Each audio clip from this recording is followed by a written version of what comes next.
이슈 털어주는 남자 김종배입니다.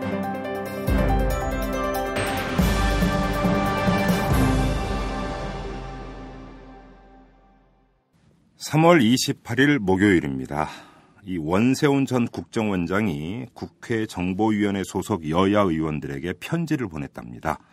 퇴임 인사를 전하는 편지였다고 하는데요.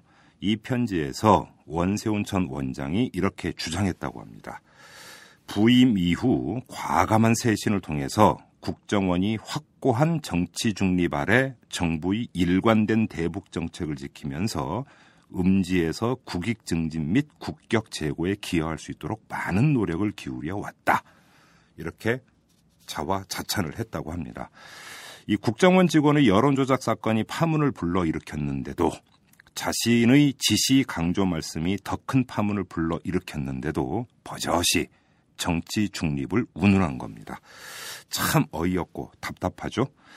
이 소식을 들으시면 더 어이없으실 겁니다.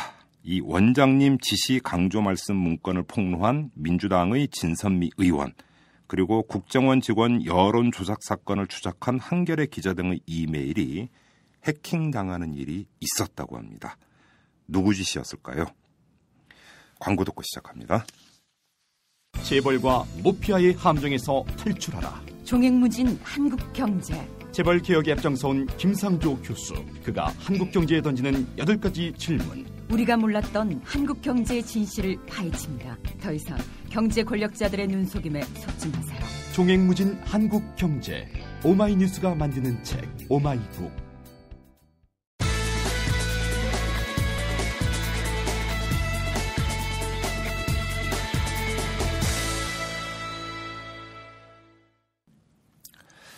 네, 이 삼성 백혈병 노동자 문제, 어제 오늘 된 문제가 아니죠. 하지만 또한 이 해결의 기미를 보이지 않고 있는 문제이기도 합니다. 저희 이탈남에서 지난해에 이 삼성 백혈병 문제에 천착해온 반올림의 활동가를 모시고 인터뷰를 한 적도 있는데요.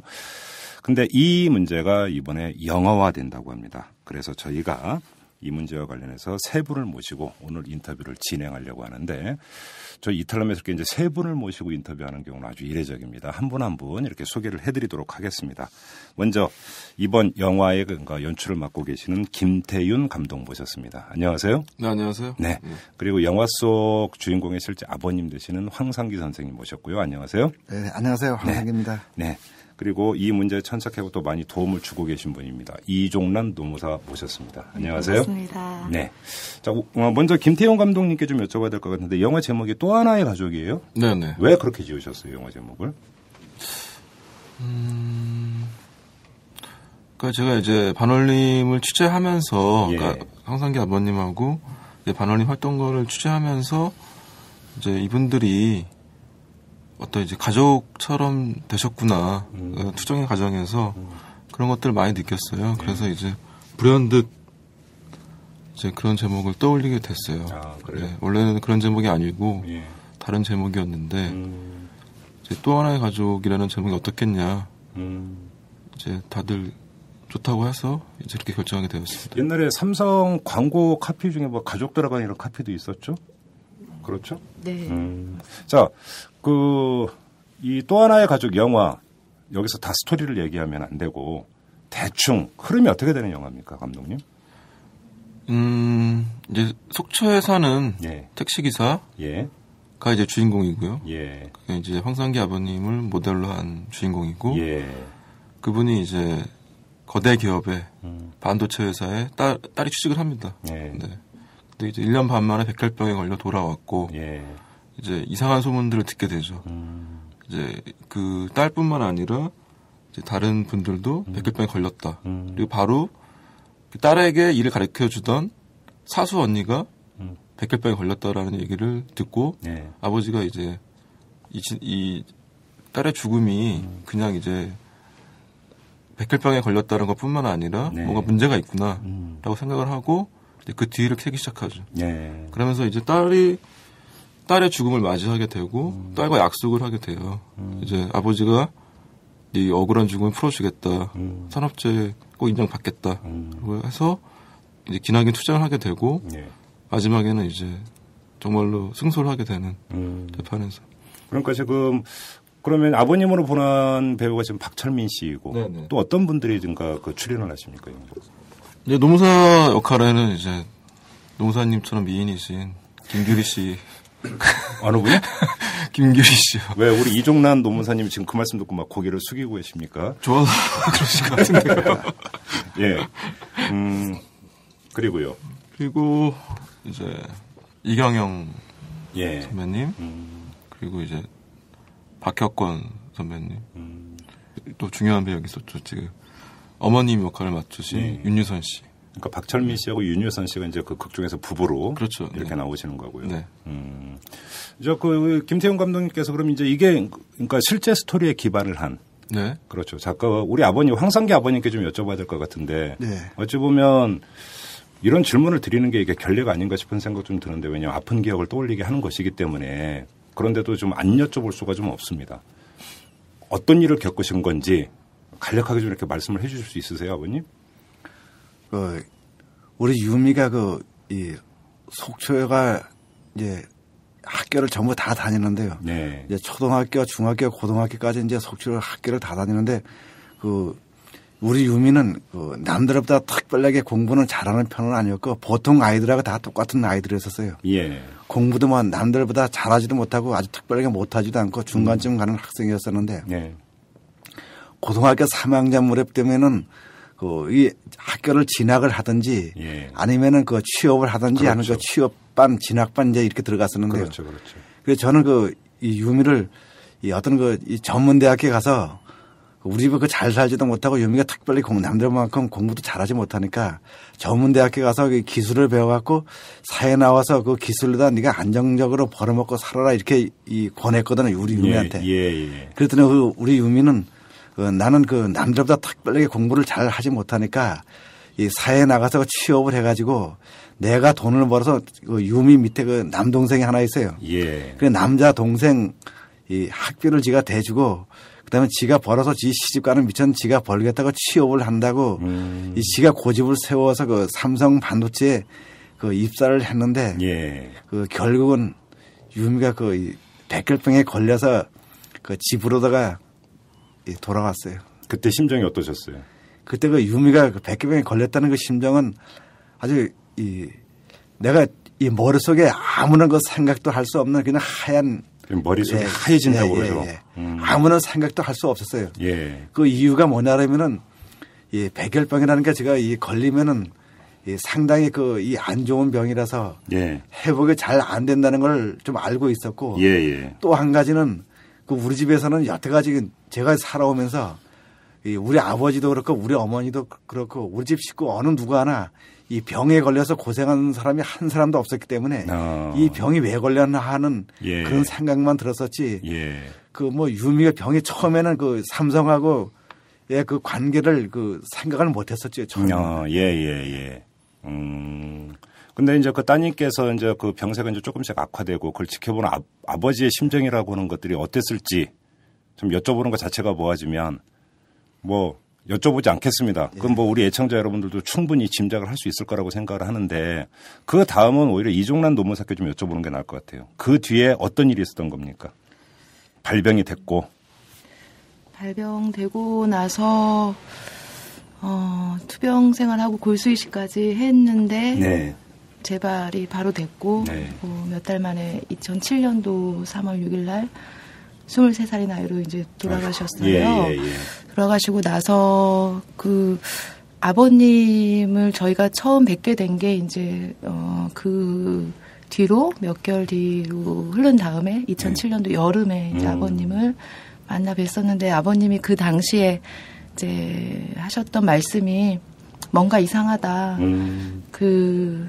아버님이 이제 곰곰이 생각을 해보고 하니까 이게 한 명도 아니고 두 명도 아니고 주변에서 얘기 들어보니까 여러 명이 걸렸다는데 백혈병이 진상규명이 필요할 것 같다. 네.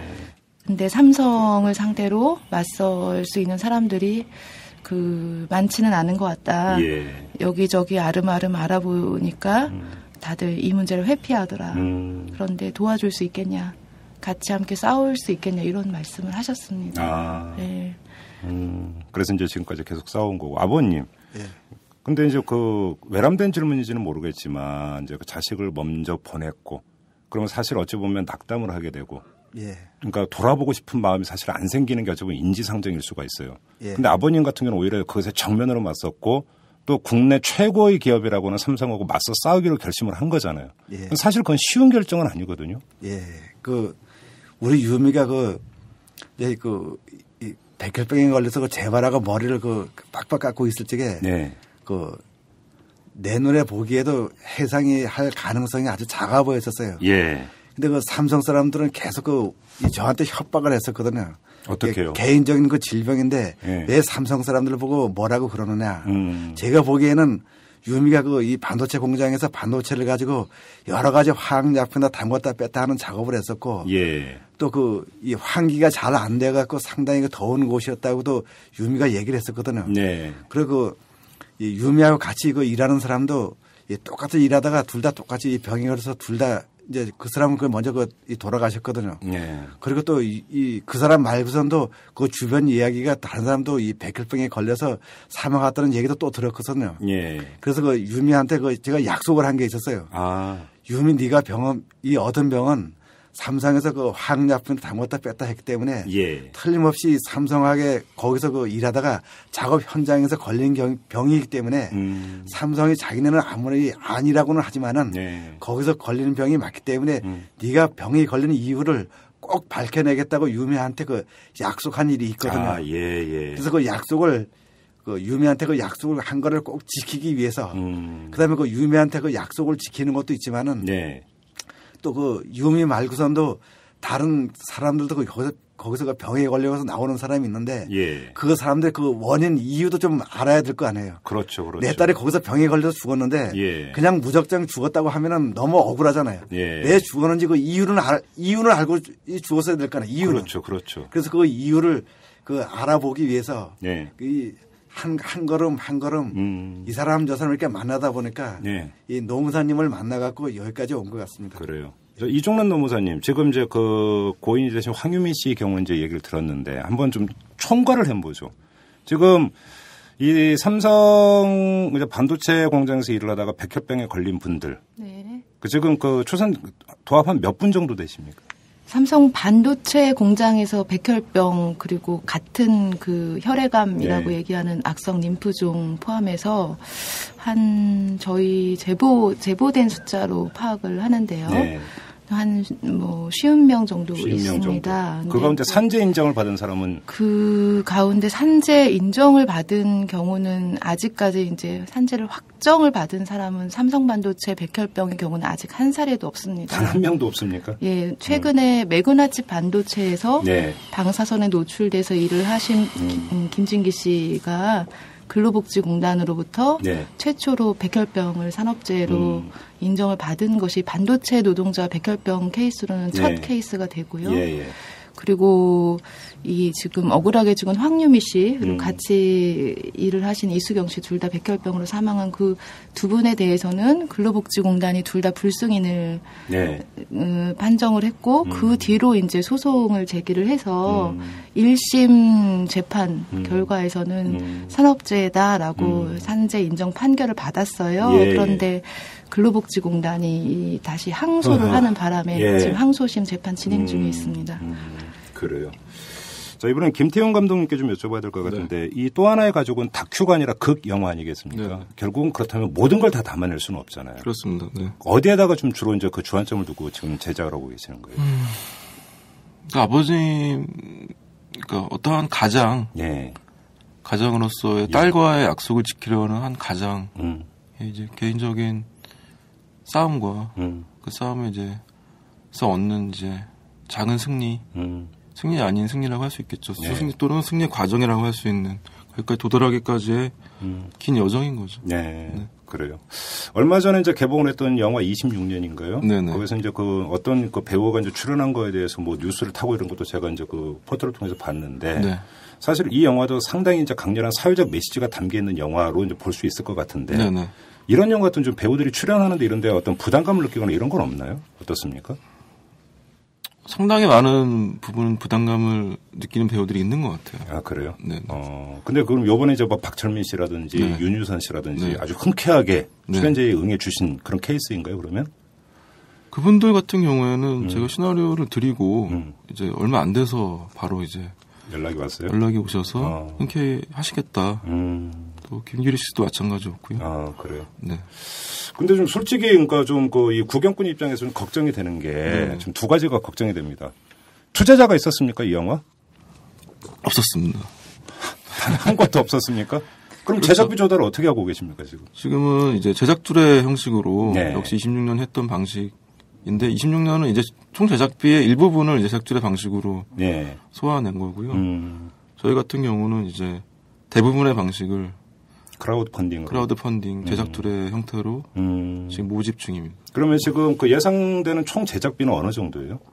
지금 제작비는 10억 예상하고 있는데요. 예. 지금 얼마나 모였어요, 그러면? 크라우드 펀딩은 지금 그렇게 큰 액수는 아니고요. 예. 1억 한 5천 정도?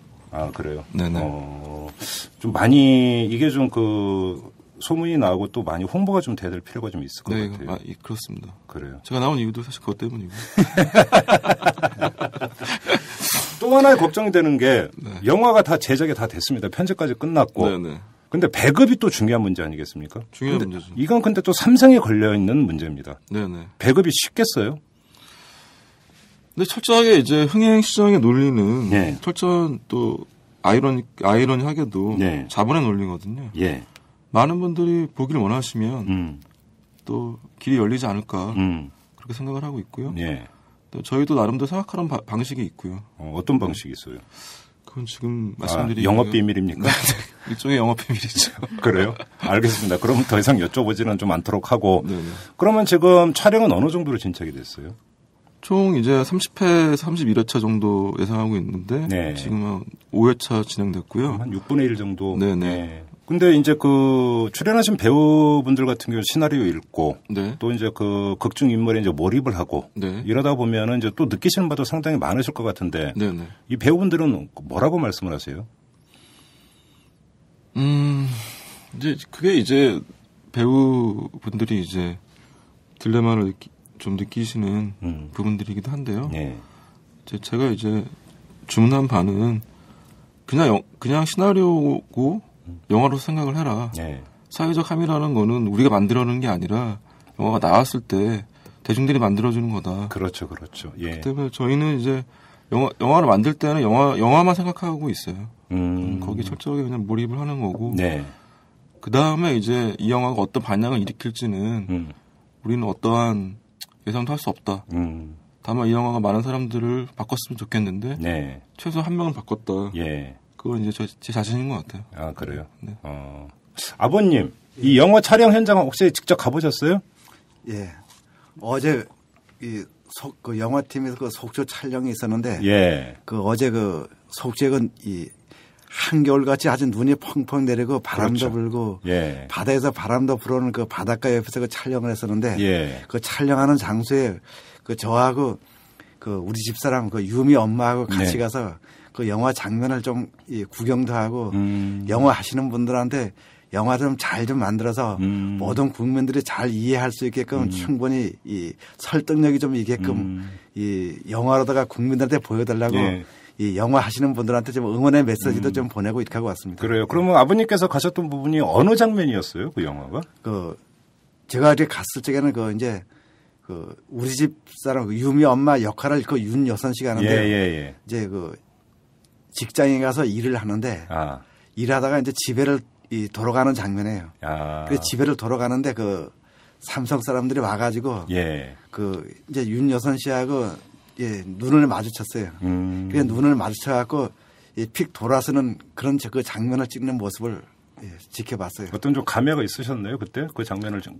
예, 그걸 보니까 그 옛날 그 삼성 사람들 우리 집에서 나를 못 살게 달달 볶던 그런 모습이 좀 생각나갖고 한참 동안 그 몇 년 전의 기억을 좀 되살리는 좀 계기도 됐어요. 아니 도대체 어느 정도로 달달 볶았는데 그러세요? 그 사람들이 저한테 상당히 많은 그 금액의 돈을 줄 테니까 이 사회 사람들 단체 사람들은 절대 만나지도 말고 그냥 조용히 있어라. 이 꼭다물고 가만히 있으라고도 그랬었고 예. 그 우리 집 앞에 와서 나를 그 만나자고 대화하자고 돈 줄 테니까 대화를 하자고 한 며칠씩 또 있었거든요. 그런 모습도 있었고 또는 우리 집은 그 방 구조가 이 문만 하나 탁 열면은 방 안에서 그 이 방으로다 이렇게 쏙 들어오는 그런 구조거든요. 예. 그러니까 저녁에 이제 일 끝나고 집에 가서 밥을 먹는데 우리 집 사람하고 같이 밥을 먹는데 이 바깥에서 문 열고 뭐 과일 바구니 뭐 꽃 바구니 이런 걸 하나 사들고 와가지고 예. 그 대화하자고. 그럼 대화하자는 뜻이 뭐겠어요? 그러니까 돈 줄 테니까 입 꼭 다물고 있어라. 그런 말 뜻이죠. 그렇죠. 예. 그걸 거부하기 위해서 그 우리 집에 들어온 그 삼성 사람들하고 방 안에서 바깥으로 나가라고 씨름도 한 적이 한 몇 번 있고 그렇습니다. 예, 그래요. 어떻게 촬영 현장 오셔가지고 제가 감독석에 모셔놓고 이제 레디 액션 부르게 하셨어요. 그래서 레디 액션 하셨고. 아버님께서 직접. 그러셨어요? 네, 멋지게 하셨습니다. 우리 이종란 도무사님도 지금 이 영화에 지금 등장을 하시잖아요. 예. 김규리 씨가 이제 본한. 혹시 보셨어요? 촬영 현장 가보셨어요? 촬영 현장은 못 가봤고요. 네. 어떻게 시나리오는 한번 읽어보셨어요? 최종 시나리오는 못 봤고 처음에 대강의 얼개는 봤는데요. 지난주에 있었던 이 영화 그 후원의 밤 때 직접 봤습니다. 한번 쭉 봤는데 어떤 것 같아요? 이 당사자로서? 네. 예. 무슨 얘기를 해야 될지 모르겠어요. 일단은 미모로서는 저보다 정말 아름다우시더라고요. 그리고 아마도 글쎄요. 실제 황상기 아버님이 저를 어떻게 여기시는지는 잘 모르겠지만 저보다는 되게 밝은 성격으로 표현되지 않을까 하는 그런 느낌은 좀 받았습니다. 제가 이종란 노무사님한테 처음 전화드렸을 때 깜짝 놀란 게 목소리가 너무 밝으셔가지고 사실 그때 너무 깜짝 놀랐었어요. 왜요? 밝은 게 왜요? 저는 이제 전화를 걸면은 좀 이렇게 선입견으로 좀 진지하고 이제 좀 뭔가 좀 이렇게 그런 톤으로 나오지 않을까 했었는데 너무 밝게 받아주셔가지고 제가 또 찾아뵙게 된 거죠. 그래요. 근데 우리 김태형 감독께 좀 여쭤봐야 될 것 같은데 중요한 것은 이 삼성 백혈병 문제를 바라보는 사회의 시선. 같은 시대를 살아가고 있는 사람들의 시선. 결국 이게 가장 중요한 문제 아니겠어요? 제가 결국 해법을 강구하는데도 결국 시선이 어떤 시선이고 그 시선이 모아지느냐. 이게 결국은 관건인 것 같은데 우리 김태형 감독께서 보시기에는 이 삼성 백혈병 문제를 바라보는 사회의 시선이 어떻다고 보세요? 양가적 감정이 있는 것 같아요. 그러니까 삼성이 우리나라를 먹여 살린다. 거기서 따르는 어떠한 희생일 수밖에 없지 않냐. 라고 하는 시선들이 분명히 존재하고 있고요. 반대로 이제 어떻게 그런 일이 벌어지느냐. 그런 일이 있어서는 안 된다. 라는 시선이 있는 것 같아요. 그래요? 네. 그러면 그 두 개의 시선 가운데 어느 쪽에 좀 맞추고 싶으셨어요, 영화를? 저는 당연히 이제 후자의 시선에 맞춰야 되는 거죠. 그래요? 그리고 백혈병이라는 게 그냥 이제 제가 이 사건을 바라보는 느낌은 그런 거였거든요. 그냥 어떤 공장에서 일하시던 분이 백혈병에 걸렸다는 문제가 아니라 백혈병의 원인을 자세히 들여다보면 우리나라 지금 현실, 노동의 현실이라는 게 그냥 그대로 드러나는 사건이 아닌가. 총체적인 총합인 것 같아요. 그것에. 그래서 제가 이제 고민도 많이 했었죠. 과연 이 문제를 이렇게 어떻게 다룰 것인가, 이거 대중적으로. 이걸 어떻게 시나리오 녹여낼까, 영화로 녹여낼 수 있을까. 그런 거에 대해서 되게 고민을 많이 했던 것 같아요. 아무튼 이 삼성 백혈병 문제가 이제 영화화된다는 보도도 나왔고. 혹시라도 삼성 쪽에서 연락은 없었습니까? 있었으면 좋겠는데 없네요. 일치 없습니까? 이 건네서 이제 건너서 들리는 얘기들이 좀 있었어요. 어떤 얘기였어요? 그게? 만나보고 싶다. 그래요. 아버님 쪽으로도 전혀 연락이 없었습니까? 영화화된다는 소식이 나온 다음에? 저한테도 그 영화에 대한 관련 얘기는 삼성에서 어떤 그 얘기도 못 들어봤습니다. 그래요? 알겠습니다. 이제 그 영화 이야기 말고 이제 다시 그 현실로 돌아가서 삼성 백혈병 문제 관련해서 제가 얼마 전에 뉴스를 본 거는 삼성 쪽에서 그래서 이 대화 제의를 했다 이런 뉴스가 나온 적이 있었거든요. 지금 그 문제는 어떻게 진행이 되고 있는 거예요? 대화 제의를 하기는 아직 본격적인 대화가 이루어지지는 않고요. 그러니까 대화를 잘 하기 위한 어떤 실무 협의는 한 차례 진행이 됐는데 이제 느낌은 갈 길은 멀다 이런 생각이 좀 들었습니다. 풀어주세요. 왜 그런 느낌을 못 드세요? 그러니까 나눠야 되는 대화의 포인트가 전혀 다른 겁니까? 예, 일단은 좀 그렇고요. 네. 저희들이 뭐 일단 그런 굳이 표현하자면 일단 정말 제대로 대화를 하기 위해서 그러니까 뭘 대화를 할 것이냐, 누구와 그렇죠. 대화를 대화를 할 것이냐라고 그렇죠. 하는 것에 있어서도 사실 예. 큰 차이가 있었기 때문에 예. 일단 그런 좀 네, 쉽지 않은 길이겠구나. 결국은 네, 지금 생각이 이제 노동자분들이나 그 가족분들 입장에서 가장 첫 번째 요구는 도대체 발병 원인을 정확히 규명을 하자. 그죠? 이게 가장 최우선 아니겠습니까? 근데 삼성은 그런 게 아니라 그러니까 어떻게 좀 그러니까 잘 처리하자 이런 쪽으로 지금 계속 가려고 하는 겁니까 대화를? 글쎄요. 사실 딱 한 차례의 어떤 대화가 있었는데 네. 뭐 그 자리에서 모든 걸 다 파악할 수 있진 않았고요. 그런 어떤 그래서 실제 본 협상 자리에 무엇을 논의를 할 거냐라고 하는 것 전에 이제 뭐 누구와 대화를 할 거냐라고 하는 데에서 저희가 이제 피해자 가족뿐만 아니라 저희 이제 반올림도 사실 피해자들 대변해서 되게 공식적인 주체로서 임해서 이제 나갔는데 네. 그 부분에 있어서 왜 여기에 왔는지에 대한 의문 뭐 그런 얘기였습니다. 뭐 자세한 얘기는 제가 반올림이 왜 끼냐? 뭐 그렇게까지 노골적으로 얘기를 하는 거 아니고요. 예. 그러니까 도대체 누구로부터 어떻게 위임을 받고 왔는지를 증명하라는 식의 뭐 이런 얘기도 있었고, 네. 그랬습니다. 그래서 자세한 얘기는 제가 다 할 수는 없긴 한데요. 예. 일단 네. 아무튼 그러면 대화 테이블은 지속이 되는 겁니까? 그렇죠. 저희도 노력을 할 것이고 예. 그쪽에서도 노력을 해야 될 거라고 생각을 합니다. 네. 이 문제가 하루 이틀 문제가 아니고 예. 지금 벌써 6년째 접어든 문제이고 예. 삼성이 이것이 직업병 원인 규명 문제를 떠나서 그 도의적인 책임조차 다하지 않는 모습들을 아주 숱하게 수년간 보아왔기 때문에 그런 측면에서라도 삼성이 성실하게 대화를 임해야지 되는 그런 지경까지 왔다 이렇게 그래. 생각이 듭니다. 물론 이제 당사자는 삼성이지만 또 한편으로는 산재로 인정하지 않는 그 공단의 문제도 있고 또 그 문제에 대해서 역학조사를 해야 되는 정부의 책임을 그러니까 그 책임을 방기하는 정부의 문제도 있을 것 같은데. 그렇죠. 아버님, 그러니까 이런 어떤 그 정부나 기관 쪽으로는 문제 제기를 해보셨어요? 이 문제에 있어서 저는 가장 큰 문제는 이 삼성이 어떤 노동자로부터 견제를 안 받기 때문에 이 문제가 네. 확대가 되고 더 커졌다고 보는 거거든요. 네. 그럼 만약에 삼성에 노동조합이 있었다고 하면은 그 노동조합으로부터 그 견제를 받아서 네.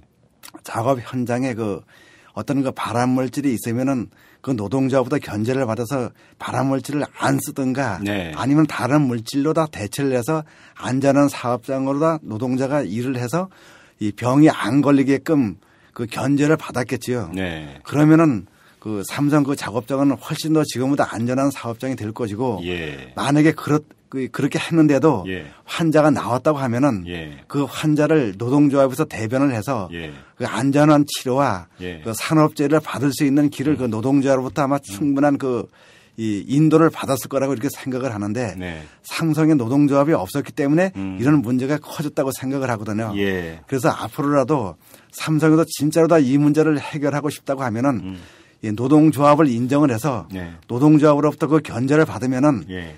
그 삼성이 아마 지금처럼 자기가 하고 싶은 대로 나 홀로 예. 내가 하고 싶은 대로 하면은 엉뚱한 길로 가는 것을 노동자로 견제를 받아서 회사가 똑바로 가고 이 나라가 사회가 똑바로 갈 수 있는 예. 그런 안을 마련했으면 참 좋겠다는 생각이 들어가고요.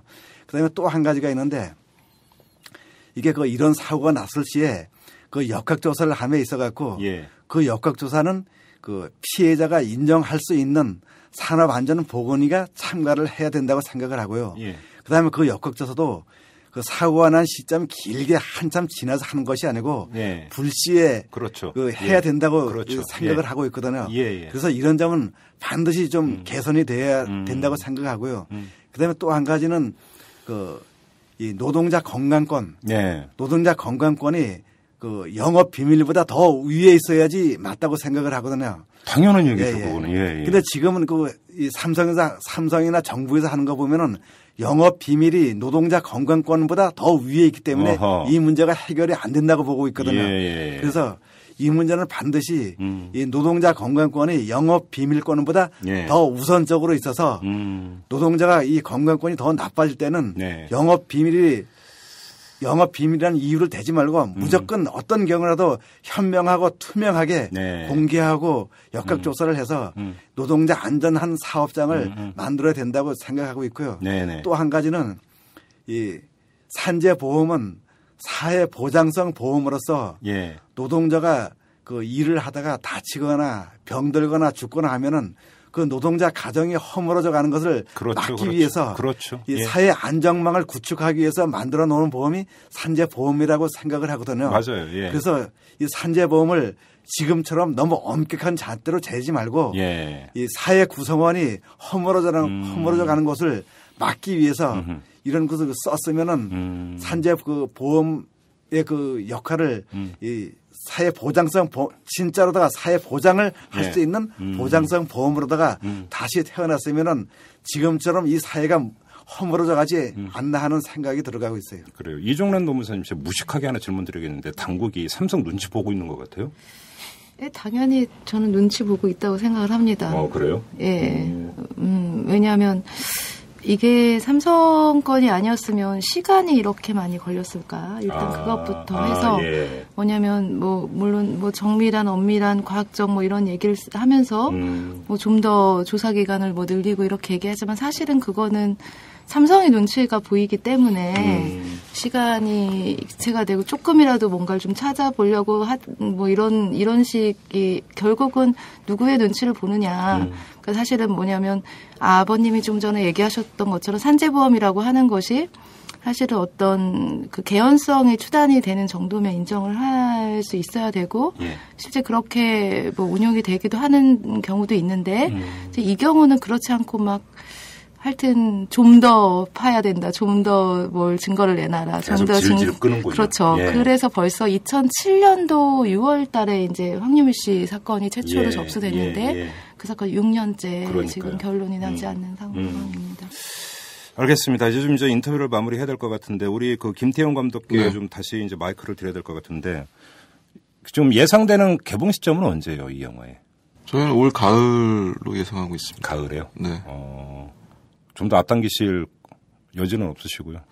아니죠. 이제 촬영이 끝나는 시점이 5월 중순 정도 될 것 같고요. 그다음에 이제 편집하는데 또 오래 그렇죠. 걸리죠. 편집과 이제 후반 작업이 사실 영화에서는 또 지난한 과정이기 때문에 예. 가장 빨리 해도 9월인 것 같아요. 네. 가장 빨리 해도. 네네. 이게 그 추석하고 이게 맞닿아 있으면 네네. 여러 가지 문제가 생기지 않나요? 그 극장에 거는. 그렇죠. 예. 저희는 오히려 예. 그런 이제 큰 영화들이 나오는 시점보다는 지슬 같은 영화가 이제 요즘에 개봉하잖아요. 예. 벌써 3만 명 돌파했다고 그러네요. 네네. 예. 그런 것처럼 저희도 이제 그런 좀 조용한 개봉 시기를 생각하고 있어요. 그래요? 네. 근데 지금 이제 문제가 지금 이제 펀딩인데 네. 지금 한 10억 정도를 예상하고 있는데 1억 5천 정도밖에 지금 이게 안 됐으면은 네네. 앞으로 좀 갈 길이 참 먼 것 같아요. 네네. 자, 결국은 이 삼성 백혈병 문제에 관심을 갖고 있는 우리 시민들, 네. 우리 시민들의 결국은 십시일반, 네. 결국은 이것을 통해서 제작비를 조달을 해야 되는 것이 결국은 길인 것 같은데, 네. 자, 그런 시민들에게 어떤 말씀을 하고 싶으십니까, 감독으로서? 영화는 반드시 만들어낼 것이다. 그다음에 여러분들에게 보여드릴 것이다. 네. 그리고 그 결과물은 분명히 훌륭할 것이다. 예. 라고 말씀드리고 싶네요. 네. 그래요. 좀 어려운 환경에서 지금 영화를 제작하고 계시는데 결국은 삼성 백혈병 문제는 어찌 보면 우리 가족에게도 닥칠 수 있는 그런 문제 아니겠습니까? 결국은 무엇보다 중요한 것은 시민들의 관심인 것 같고 개봉을 하고 나서 그냥 관람객으로 가는 것도 중요하지만 이 제작에 동참하는 것도 아주 중요한 하나의 과정이 아닐까 이런 생각을 좀 하고요. 저희 이탈남 입장에서도 자, 이 또 하나의 가족이라는 영화에 우리 애청자 여러분들이 좀 많이 관심을 가져줬으면 한다라는 이런 바람을 좀 전하면서 오늘 인터뷰는 좀 마무리하도록 하겠습니다. 세 분 오늘 말씀 고맙습니다. 네, 감사합니다. 네. 시사평론가 김종배가 진행하는 이슈 털어주는 남자. 시사의 최전선에서 여러분의 궁금증을 풀어드립니다. 네, 목요일에 전해드리는 오창익의 인권 이야기 시간입니다. 오늘도 어김없이 오창익 인권연대 사무국장님 나오셨습니다. 안녕하세요. 네, 안녕하세요. 한 주 잘 지내셨습니까? 네, 잘 지냈습니다. 네, 지난주에 벌금 이야기는 상당히 반응이 좋았습니다. 아이고, 고맙습니다. 그런데 이 반응이라고 하는 게 이제 우리나라 좀 뭐 같다. 네. 열받아 하는. 네. 그죠? 그때 이제 지난주에 말씀하시면서 벌금 액수가 중요한 게 아니라 결국은 벌금을 내는 사람들의 그 고통의 지수가 같아야 된다. 네, 그렇습니다. 근데 지금 어제 오늘 이제 계속 나오는 이야기가 이제 국감의 증인 출석을 거부해서 지금 법정에 불려간 이른바 그러니까 이 재벌 총수 일가들 얘기가 좀 있어요. 네. 근데 오늘 보니까 또 법정 가서 깎아달라고 했대 벌금을. 아, 그렇습니까? 양심도 없어요. 그러니까 형벌이라는 건요. 네. 죄값을 치르는 겁니다. 그러니까 벌은 고통을 주는 거예요. 가장 일반적으로는 뭐 감옥에 보내서 신체의 자유를 제한하는 건데 재산도 마찬가지죠. 정용진 신세계 부회장이 700만 원 향을 구형했습니다. 검찰에서. 정용진 부회장한테 700만 원이면 네. 월급쟁이한테 얼마쯤 될까? 700억 정도면 맞을 것 같습니다. 정용진 회장 부회장한테는. 네, 700억. 정지선 회장 뭐 400만 원. 그다음에 정용진 씨 동생이죠. 정유경 신세계 부사장 400만 원 이렇게 구형했어요. 이건 고통이 아니라는 거죠. 껌값이 주고. 그 사람들에게 있어서 중요한 거는 뭐 법정에 출석해서 뭐 기자들 앞에서 약간 뭐 망신을 당하는 것 정도가 있는 거고 아무런 고통을 수반하지 않으니까 이런 형사처벌은 할 필요가 없다는 거고요. 그렇죠. 벌금 관련해서 지난주에 제가 벌금을 못 내면 교도소에 간다 이렇게 말씀드렸잖아요. 네. 그 숫자가 몇 명인가가 사실 정확히 통계가 안 나옵니다. 이게 지난주에도 말씀드렸던 게 기본적으로 교도소에 몇 명이 가 있냐 또는 뭐 몇 명이 있어야 되냐 이건 당연히 통계가 있는데 법무부의 입장은 굉장히 일관되게 통계가 없다는 거예요. 무슨 자랑이에요, 그게 지금. 아니 그러니까요. 별도로 통계를 내지 않는다 이런 얘기인데 하여튼 민주통합당 의원 통해 가지고 지금 최근 5년간 노역장 유치 현황을 제가 어제 받아봤는데요. 네. 제가 가지고 있던 지난해 국감 자료는 2011년 현재 34,361명이 감옥에 갔다고 돼 있는데 이 통계는 또 38,242건. 한 4,000명이 더 많네. 네네. 그러니까 한 사람이 뭐 2건일 수도 있습니다. 그렇죠. 가능성이 없지는 않지만 하여튼 중요한 건 법무부가 제대로 된 통계를 가지고 있지 않다는 것. 두 번째는 지난주에 말씀드렸듯이 다른 이유, 위험해서 또는 죄질이 나빠서가 아니라 오로지 돈이 없어서 감옥에 가는 사람이 3만 명, 4만 명이나 된다는 겁니다. 2009년 통계는 4만 3천 명입니다. 말이 안 돼요. 말이 안 됩니다. 말이 안 돼요, 진짜. 이건 정말 슬픈 일이고요. 네. 그리고 교도소에 있는 사람들의 마음 있잖아요. 그러니까 다른 건 좀 승복할 수 있어요. 정말 나쁜 범죄를 저질러서 교도소에 간 사람들, 뭐 말로는 억울하다고 그러고 그러지만. 죄져 들어온 사람이 한 명도 없다며, 감옥에. 네. 그런데 실제로 얘기해 보면 뭐 그래도 제가 뭐 잘못했으니까 여기가 와 있죠라고 얘기해요. 그러나 벌금을 못 내서 들어온 사람들은 그렇게 말하기 힘듭니다. 그러니까 정말 패배감, 모멸감, 뭐 그렇죠. 수치심 이런 게 굉장히 강하고요. 도대체 매년 3만 명이 넘는 국민들에게 그런 모멸감, 수치심, 패배감, 단지 가난한 이유로 감옥에 가는 것을 국가가 주고 나서 얻을 게 뭐냐. 그렇지. 군기 잡는 것. 이를테면 뭐 국가가 이렇게 무섭다. 기초 질서라도 지키지 않으면 감옥 간다. 라는 정말 유치한 수준의 식민지 시대에나 가능했던 공포를 심어주는 거 말고 국가가 얻는 것이 없기 때문에 이건 고쳐야 되는 거고요. 앞서 말씀드린 것처럼 재벌 회장이나 일가들, 총수 일가들 경우에는 이 소득에 따라서 매겨야 됩니다. 그래서 정용진 회장 같은 부회장 같은 사람이 거짓말이나 뭐 과장하는 게 아니라 정말로 한 700억 정도 벌금을 선고받으면요. 좀 신경 좀 쓰겠네, 그때는. 그 자기 돈으로 내야 되기 때문에 회사 돈으로 못 내거든요. 그러면 막 주식도 팔고 이래야 되는 거 아닙니까? 그렇죠. 경영권 방어도 어려워지고 이러니까 다음부터는 국감 잘 나오죠. 근데 한번 이 문제 가지고 국회의원들하고 한번 얘기 나눠본 적이 있어요. 이거 하려면 법을 바꿔야 되는 문제잖아요. 응? 그렇습니다. 법을 바꾸면 되죠. 국회의원들한테 법 좀 바꿔라 이렇게 촉구 좀 해보셨어요? 네, 여러 차례 했고요. 뭐래요, 국회의원들? 뭐 앞에서야 다 좋은 생각이고 뭐 좋은 일이라고 하죠. 그런데 저는 이제 국회의원의 의정활동 전반이 사실 뭐 우리 정치의 후진성하고도 관계 있는데 뭐 보스가 있는 데는 보스에게 잘 보이기 또는 뭐 지역구에서 뭐 인사 열심히 하기 뭐 이런 것들 수준에서 머물러 있지 않습니까? 그러니까 국회의원이 어떤 일을 열심히 해서 평가받는 풍토는 아닌 것 같아요. 열심히 하는 것하고 맞아요. 실제로 뭐 자기가 정치 생명을 이어가는 것하고 별개이기 때문에 또 특히 이런 일들은요, 이 당사자들이 똘똘 뭉쳐 있거나 당사자들이 어느 정도 위력을 가시할 수 있으면 사안이 잘 풀립니다.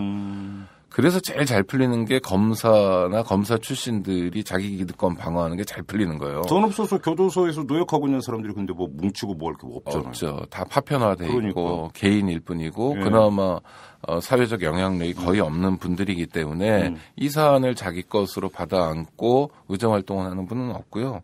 저희 단체에서 좀 찾아서 해보겠습니다. 참 국회의원 얘기하니까 그 뜬금없지만 새길로 잠깐만 한 2분만 빠져서 궁금한 게 하나 있는데 얼마 전에 심재철 새누리당 의원이 뉴스의 중심에 섰습니다. 본회의장에서 핸드폰으로 누드 사진 보다가 사진 기자의 카메라에 걸려서 자 이거는 어떻게 봐야 되는 겁니까? 뭐 국회 본회의장에서 해서 안 될 일이라고 보고요. 점잖지 못한 행동이라고 봅니다. 그런데 사진 기자가 카메라 줌으로 당겨서 보도하는 걸 어떻게 봐야 돼요? 아니 당겨서 볼 수도 있을 것 같아요. 그런데 문제는 심재철 의원이라고 이름을 박아서 보도하는 방식. 아, 그건 문제가 있네. 그건 좀 뭐 공인이어서 뭐 법률에서는 수인 의무, 참아야 될 의무 그런 것에 포함된다고 하는데 그래서 얻을 수 있는 공익이 별로 없기 때문에 그냥 뭐 땡땡땡 국회의원 해도 되는데요. 그런 면에서 저는 그 어떤 인터넷 매체였는데 좀 과도한 또 약간 정파적인 이런 보도를 한 것 같고요. 그래요? 그 다음에 줌으로 당기는 것도요. 뭐 이게 종종 사고가 나요. 언론에 보도가 되고 있어요 지금. 그렇죠. 메모 같은 거 이런 거. 문자 메시지도 한번 보도가 국민의 알 권리도 있는데 국민의 알 권리와 개인의 프라이버시 바로 그 문제죠. 그 사이에 이제 약간의 진폭이 있습니다. 그런데 이거는 뭐 칼로 뭐 두부나 이런 거 자르듯이 딱 이만큼은 알 권리고 이만큼은 프라이버시라고 얘기할 수 없는 상황이 있어요. 그래서 구체적인 케이스를 가지고 얘기해야 되는데요. 가장 많이 논의되는 거는 이제 범죄 관련 보도들입니다. 그렇죠. 그러면 뭐 흉악범이나 이제 연쇄살인범 같은 경우 있으면 뭐 그 사람 얼굴을 보여주는 건 물론이고 범행 행태도 아주 소상하게 하고요. 유영철 사건의 경우엔 유영철이 머물렀던 오피스텔에 뭐 이 구조까지 다 설명을 해주고 하는데요. 영국에 이런 일이 있었어요. 그 연쇄살인범 부부였는데 사람을 죽이고 이제 사체 유기를 집 벽에다 했습니다. 아, 저도 그러니까 뉴스 공구리를 친다고 하는데 그렇게 했어요. 그게 발각이 됐어요. 근데 런던 경시청이 어떤 결정을 했냐면 집 전체를 하얀 천으로 다 이렇게 감싸 버렸습니다. 그래요? 그 집을 보면서 런던 시민들이 공포를 일으키게 된다는 거죠. 그래서 알 권리도 되게 중요하지만 이런 공포로부터 안전할 권리, 또 공포심을 갖지 않을 권리도 중요하다라는 겁니다. 그래서 유럽 방식은 프라이버시나 이런 걸 좀 강조하는 방식이고요. 미국 방식은 알 권리를 강조하는 방식인데 한국은 그 중간쯤에 있다고 봅니다. 그렇지만 뭐 국회의원은 뭐 국민의 알 권리를 위해서 알몸을 벗어야 된다라고 얘기하는 건 과한 거고요. 구체적으로 구체적인 사안 속에서 답해야 된다고 생각해요. 그러나 이번에 심재철 의원의 누드 사진 공개는 꼭 심재철 의원이라고 찝어서 얘기할 공익이 없기 때문에 그건 그 인터넷 매체가 좀 과했다. 지금 제가 들어보니까 그걸 최초로 특정 보도한 거 오마이뉴스네요. 오마이뉴스 아닙니다. 오마이뉴스가 최초로 특정 보도를 했는데 그렇습니까? 그때는 실명을 안 썼고 그렇습니까? 다른 인터넷 매체에서 그 다음에 실명을 박았대요. 그러면 그 다른 인터넷 매체가 이 특정 매체에 나와서 다른 매체를 비판하는 건 좀 부담스럽긴 하지만 정말 잘못한 거고요. 오마이뉴스의 보도 태도는 저는 옳다고 봅니다. 그러면 몇 년 전에 어떤 또 일간지에서 뭘 보도한 적이 있었냐면 또 본회의장에서 한 국회의원이 문자 메시지를 보는 걸 줌으로 당겨갖고 보도를 했는데 그 일면에 사진을 박았는데 문자 메시지 내용이 오빠 지난밤 즐거웠어 뭐 이런 거였어요. 아이고 저런. 물론 그때는 실명을 안 박았어요. 자, 근데 제가 하나 궁금한 게 이럴 때 이건 통신 내역이잖아요. 그럼요. 통신 내역을 이렇게 해서 이것도 알 권리 보장 차원으로 해석될 수 있나요? 불법이고요. 아, 그렇게 봐야 되나요? 네. 보도인데도? 네, 그럼요. 아, 그런가요? 불법이죠. 불법이고 그거는 아니 국민하고 아무 상관없는 거고요. 그 사람의 사생활이고 그 오빠가 정말 친동생일 수도 있는 거고 오빠를 찾은 사람이 즐거웠다는 게 우리가 상상하는 그런 게 아닌 저녁을 잘 먹었다 이런 것일 수도 있으니까 그렇게 하면 저는 안 되는 것 같고요. 아, 그래요? 뭐 노회찬 의원 사건 같은 경우도 이제 엑스파일 공개 의원직도 상실하고 이렇게 됐는데 그러니까 전 공익이라고 해서 뭐든지 다 까발리는 게 좋은 사회는 아니라고 봅니다. 국회의원이라고 해서 뭐 모든 게 다 까발려져야 되는 건 아니고요. 그것이 시민 다수에게 어떤 영향을 미치거나 정책에 영향을 미치거나 할 때는 그럴 때는 뭐 밝혀야죠. 그렇지만 이게 굉장히 모호합니다. 그러니까 구체적인 사건에서 구체적인 답을 찾아야 되는 것 같습니다. 아, 그래요. 알겠습니다. 케이스별로 좀 봐야 된다 이런 말씀이고요. 제가 좀 개인적으로 궁금해서 여쭤봤고. 자, 오늘의 본 주제로 들어가 보죠. 오늘의 주제는 어떤 겁니까? 오늘 수갑 얘기를 하려고 합니다. 수갑. 손에 채우는 수갑. 네, 경찰에서 이제 수갑 채우고 뭐 영화나 드라마 보면 많이 나오잖아요. 최근에 수갑을 풀고 도주했다 이런 뉴스가 지금 빈발하고 있어요. 네. 왜 이런 게 최근 들어서 이렇게 많이 나타나고 있는 겁니까? 그건 저한테 물어보실 게 아니라 경찰에게 물어봐야 되는데 정말 이해가 안 되는 사건들이 정말 빈발하고 잇따르고 있어요. 황당해요, 사실. 이를테면 뭐 대구의 한 경찰서 유치장에는 그 통호 아저씨도 못하는 일을 어떤 분이 해내고 요만한 조그만 배식구죠. 거기에 뭐 통과한 사람도 있고, 뭐, 그 다음에 슬슬 걸어가지고 뭐 창문도 넘어가고 훌쩍 뛰어넘는데도 경찰관들은 뭘 했는지 아무도 못 봤다는 거고, 수갑 풀고 도주한 사건도 이제 곧잘 일어나고 있습니다. 왜 이런 일이 일어나냐? 그러면은 경찰관들이 이구동성으로 하는 얘기가 있어요. 인권 때문이라는 거예요. 인권. 무슨 말이에요, 그게? 아니 그러니까 인권이라는 단어 이 두 음절 단어가 대한민국에 와서 고생하는 경우가 많아요.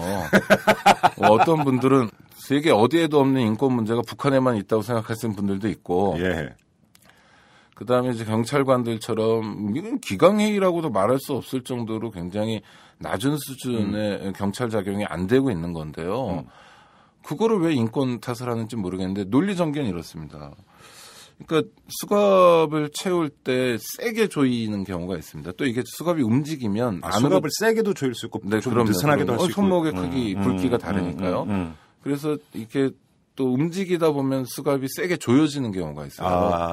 수갑의 재질이 강철로 돼 있기 때문에 굉장히 아픕니다. 이게 아프다고 하는 정도가 뭐 멍이 드는 사람도 있는데요. 심지어 살이 패이거나 출혈이 나거나 뼈가 드러나는 경우도 있어요. 아, 진짜요? 그럼요. 그 쇠로 손목을 두 개를 이제 꽉 조이고 있고 이게 이 톱니바퀴 방식으로 돼 있는데 한 칸 올라가면 안에가 네네 허리띠 같은 게 그러면 고통이 상당하겠네요. 그럼요. 그래서 수갑을 찬 사람들이 가장 많이 하는 얘기가 경찰관들에게 수갑을 풀어달라. 힘들다 뭐 이런 겁니다. 이 수갑을 꽉 조이면 인권 문제가 나온다는 거예요. 뭐 당연합니다. 왜 쓸데없이 수갑을 꽉 조일 필요가 없죠. 두 번째는 인권 문제가 나오면 국가인권위원회 진정을 한다. 그 이제 수갑 찬 사람들이 찼던 사람들이 국가인권위원회 진정을 하면 세 번째 국가인권위원회에서 조사를 나온다. 그래서 경찰관 입장에서 위축된다. 이게 3단 논법입니다. 아무도 관계가 없는 건데요. 오늘 그런 말씀을 좀 드리려고 합니다. 이거는 뭐 일선 경찰관들도 이런 볼멘소리를 하고 있고. 경찰 논리는 너무 꽉 채우면 이게 뭐 그 사람들이 국가인권위원회 진정까지 내고 이러다 보니까 느슨하게 채우다 보니까 풀고 도주하는 경우가 발생한다. 이런 얘기입니까? 간단히 이야기라면? 그래요? 그래서 느슨하게 채워서 도망갔다. 이런 거고요. 심지어 그런 경우만 있는 게 아니라 정말 이게 한심한데요. 수갑을 채워요. 어떤 피의자에게. 근데 경찰이 못 풀어요. 그걸. 그 뉴스 봤어요. 119 불렀다 뭐 이런 얘기 119에 가요. 또 쫓아갑니다. 쫓아가가지고 119 그 소방센터에 가서 절단기로 끊는 경우도 있고요. 아니 열쇠가 있을 거 아니에요. 그러니까 열쇠가 안 맞는다는 거예요. 그러니까 이게 기본이 안 돼 있습니다. 말이 되는 얘기인가 그게? 그리고 나서는 그 수갑을 공연히 찬 사람이 있잖아요. 그 사람은 어떻게 됐냐 그랬더니 뭐 인권 문제는 없었고요. 그분은 나중에 흐뭇하게 웃고 돌아갔습니다. 이런 게 경찰의 코멘트입니다. 심지어 모 지역에서는요.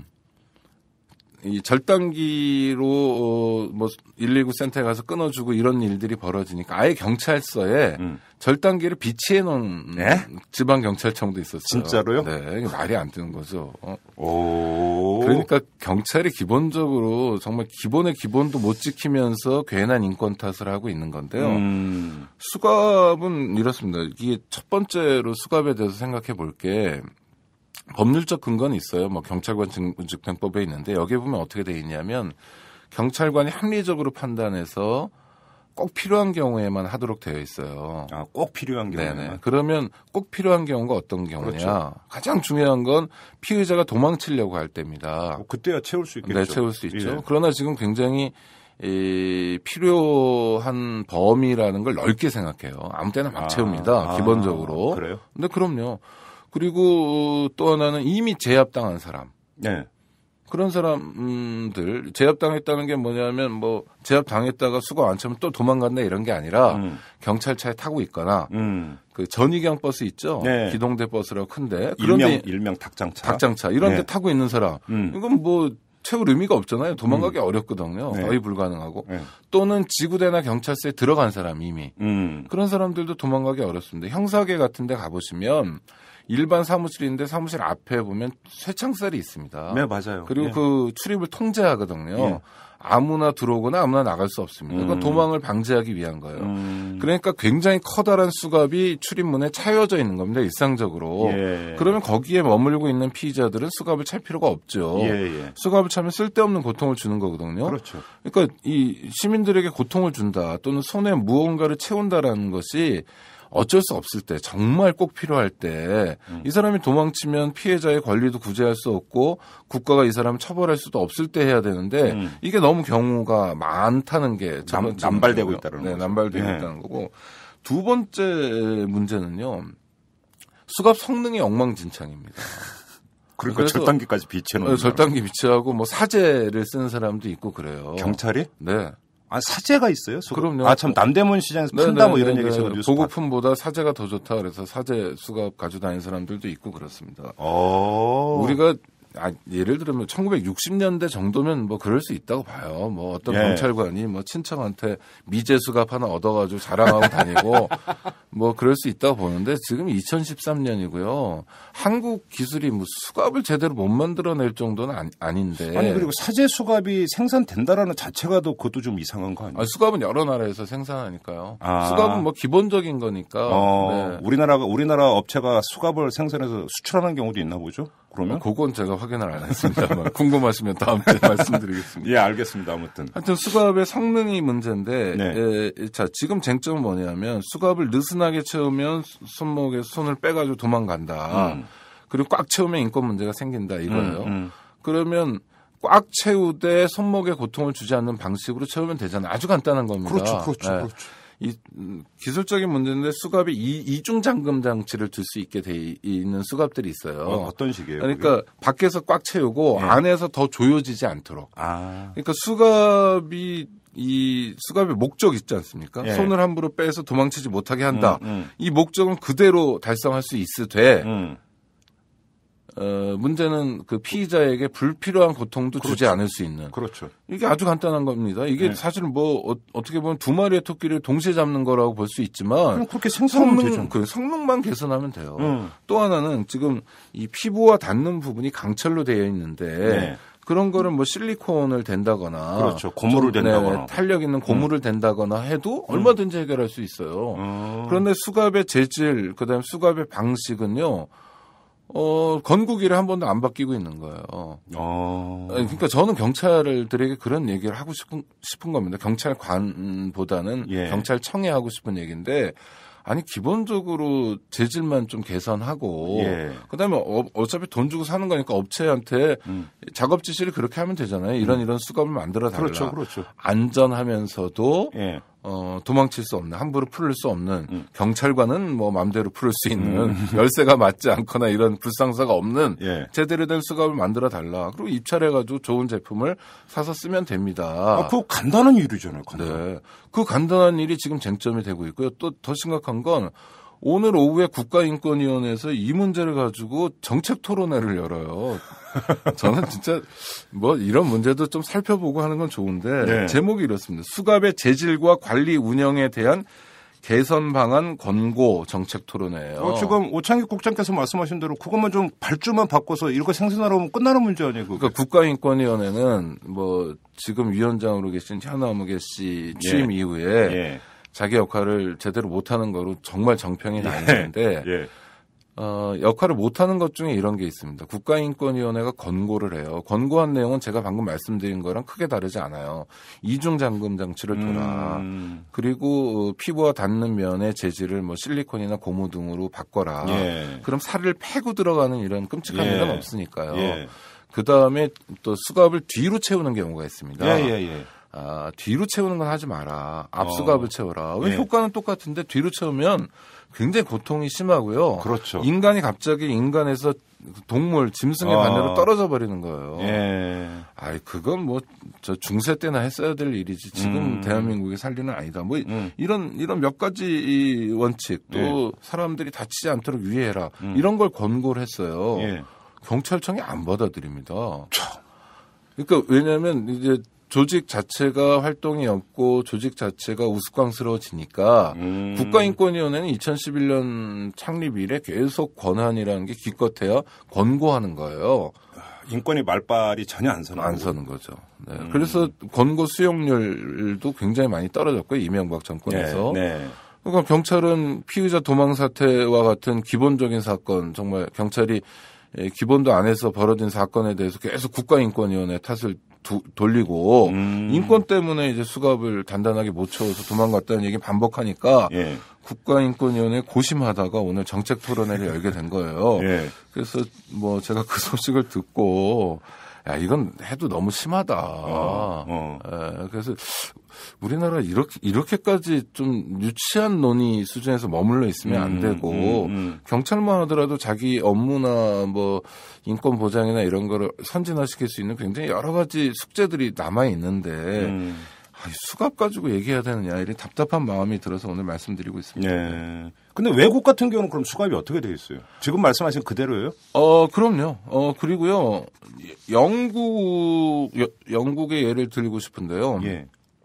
우리나라 말고 이제 대부분의 외국은 자치경찰입니다. 그렇죠. 우리나라는 국가경찰이고요. 가까운 일본도 자치경찰이에요.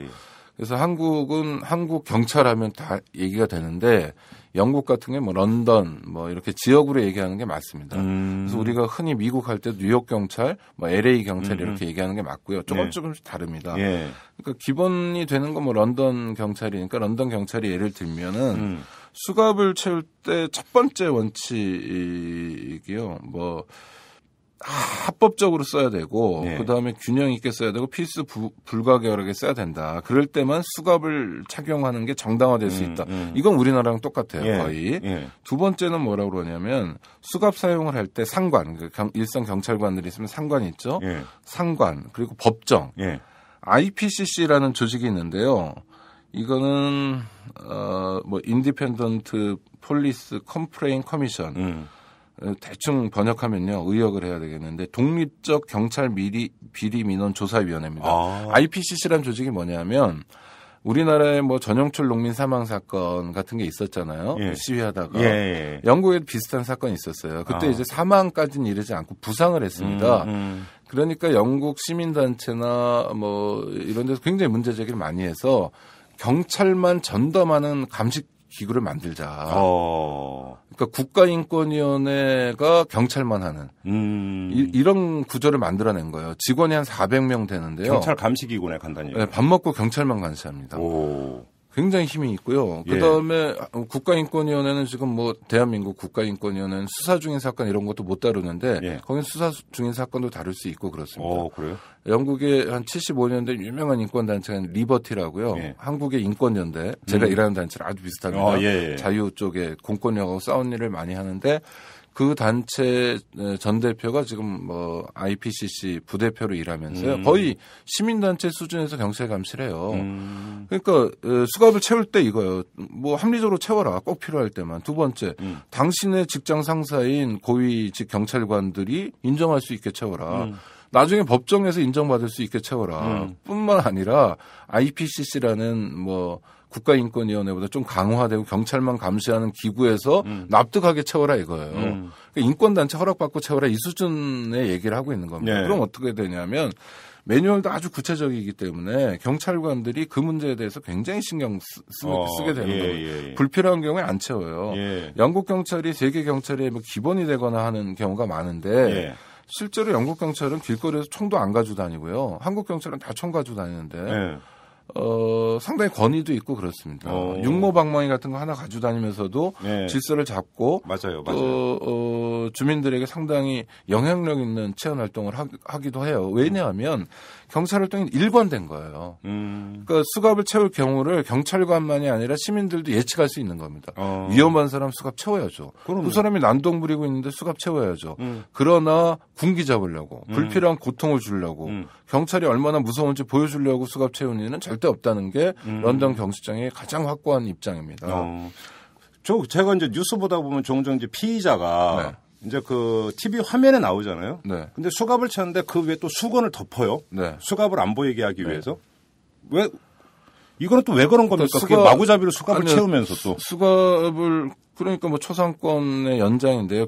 프라이버시 등 인격권이라고 표현할 수 있는데 수갑을 차고 있다는 건 수치스러운 상태, 부끄러운 상태니까 그거를 보여주지 말자는 거예요. 제 얘기가 바로 그거예요. 그럴 거면 정말 꼭 불가피한 경우만 채우고 아니면 채우지 말라는 얘기지. 그 얘기가. 그러니까 수갑을 채우는 건 오래됐습니다. 뭐 1000년도 넘고 2000년도 넘었을 것 같은데 지금 같은 재질은 최근에 나왔겠지만 이것은 인간에게 사실은 해서 안 될 짓. 좀 뭐 안 하면 좋은 일이거든요. 그럼 최소화해야 된다. 그런데 우리는 수갑에 대한 넓은 의미에서 법 규정은 있지만 규정이 없어요. 지금 또 심각한 게. 그러니까 경찰관 엿장수인 거지. 네. 아까 영국 경찰 같은 경우에는 뭐 상관이나 법원 또 인권 기구에 설명할 수 있을 만큼 수갑을 채워야 된다라는 뭐 규정이 있는데 한국은 지금 규정이 없고요. 그러니까 규정이 없으니까 아무 때나 채워도 되는 거고 수갑을 채운 것 때문에 경찰관이 뭐 처벌받거나 하는 일도 없는 겁니다. 또 수갑을 찬 상태에서 포승줄을 또 묶는 경우도 있습니까? 네, 포승을 묶을 수도 아니 있어요. 왜 이중으로 그렇게 해요? 포승만이 아니라 연승이라고 모르시죠? 연승은요 연달아 묶는 거예요. 포승을. 이제 줄줄이 굴비 엮듯이. 그러니까 재판 받으러 가는 사람들 이렇게 줄줄이 엮는 거 제가 봤어요. 굉장히 비인간적이죠. 그게 무슨 진짜 굴비도 아니고. 네.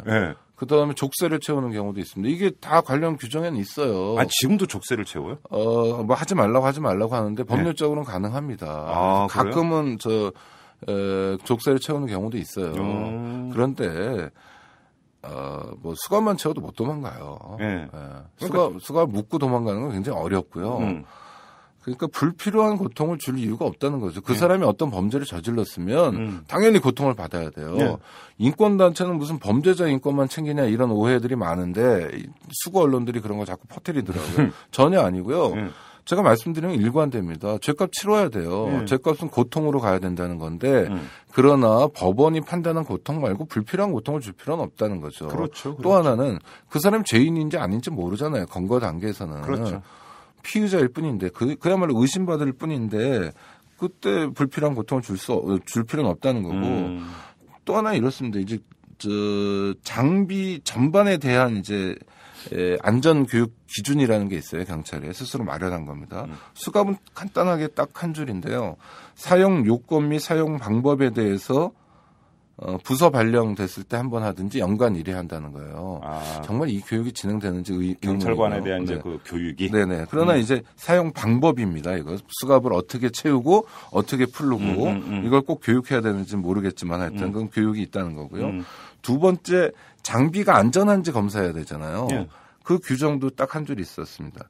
이 톱날이 회전해가지고 채우는 방식이라고 말씀드렸지 않습니까? 그러니까 허리띠 같은 거 이렇게 톱날 같이 이렇게 있는 거 생각하시면 돼요.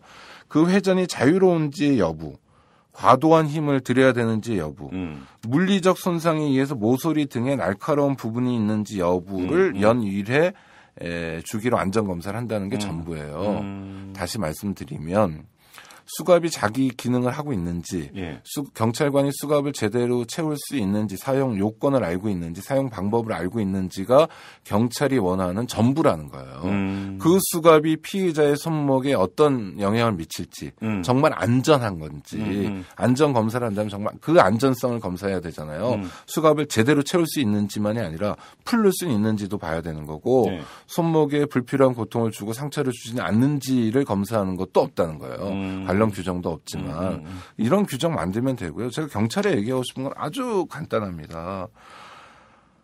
이거는 뭐 대책을 강구하고 이럴 것도 없어요. 예산이 뭐 굉장히 많이 드는 것도 아니에요. 조금 성능 좋은 수갑으로 바꾸면 되는 거고요.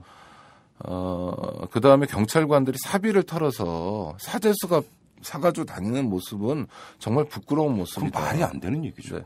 그거를 가지고 국가인권위원회 탓이라고 볼멘소리 하는 것도 잘못된 거고 자기 역할 제대로 하면서 경찰 활동을 했으면 좋겠다라는 게 수갑에 대해서 제가 말씀드리고 싶은 겁니다. 알겠습니다. 네. 제가 여기서 궁금한 건 아주 그 소소하게 궁금한 건데 수갑에는 마스터키가 없습니까?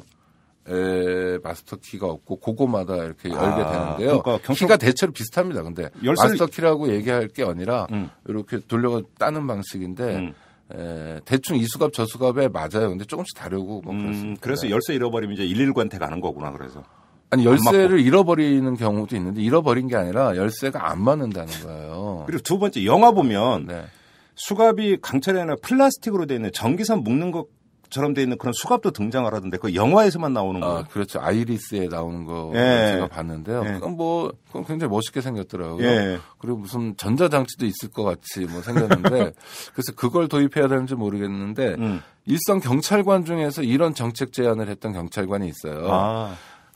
수갑에 이제 전자장치를 둬가지고 수갑이 풀러지게 되면 경찰관서 출입문이 자동으로 닫히게 하자. 그러면은 뭐 혹시 풀러져도 도망의 염려가 굉장히 떨어지는 거 아닙니까? 또는 뭐 경보음이 울리도록 하자든지. 그러니까 그런 수갑을 만약 도입한다면 그 돈이 굉장히 많이 들까? 별로 안 들 것 같아요. 또 하나는 수갑이 뭐 경찰관들이 다 수갑을 사용해야 되는 건 아니거든요. 그렇죠. 정말 필요한 경우에만 제한적으로 사용하고 수갑에 지금 방금 어떤 경찰관이 제안한 것처럼 안전장치나 뭐 첨단이라고 얘기하기도 어렵습니다. 요새 그런 거를 스마트하지도 않아요. 별로. 80년대 방식인데 뭐 경보음이 울리게 한다거나 또는 문이 자동으로 닫히게 한다거나 하는 안전장치만 둬도 지금 얘기하는 거는 다 과거의 일로 돌릴 수 있잖아요. 그러면 성능 좋은 수갑을 만드는 책임 누구에게 있느냐? 경찰청에 있죠. 경찰청이 자기 책임, 기본적인 자기 책임을 하고 나서 이제 인권 타령을 하든지 무슨 언론 탓을 하든지 인권 단체 탓을 하든지 국가인권위원회 탓을 하면 좋겠다라는 생각이에요. 알겠습니다. 좀 정리를 하면 일단은 그 수갑을 채워야 되는 경우가 경찰이 자의적으로 해석할 여지가 너무 많다라는 게 이게 하나가 지금 문제고. 또 한 가지는 그 불가피하게 채우는 경우가 있죠. 이럴 때 이제 이 수갑의 재질이나 이런 방식이 너무나 낙후되어 있고 잘못되어 있고 이것도 좀 개선이 필요하다는 이런 말씀으로 좀 정리를 하도록 하겠습니다. 자, 오늘 여기까지 진행하겠습니다. 고맙습니다. 네, 고맙습니다. 안녕하세요. 오마이뉴스 대표 오연호입니다. 오늘 방송 잘 들으셨나요? 오마이뉴스는 10만인 클럽 회원 여러분의 후원으로 이탈남을 제작하고 있습니다.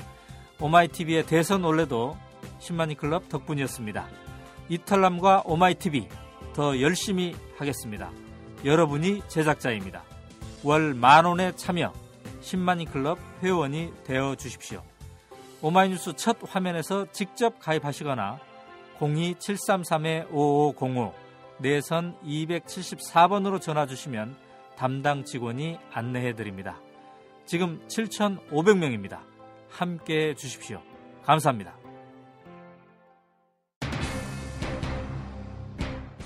네, 앞서서 삼성 백혈병 노동자 가족을 그린 영화 또 하나의 가족 이야기를 전해드렸는데요.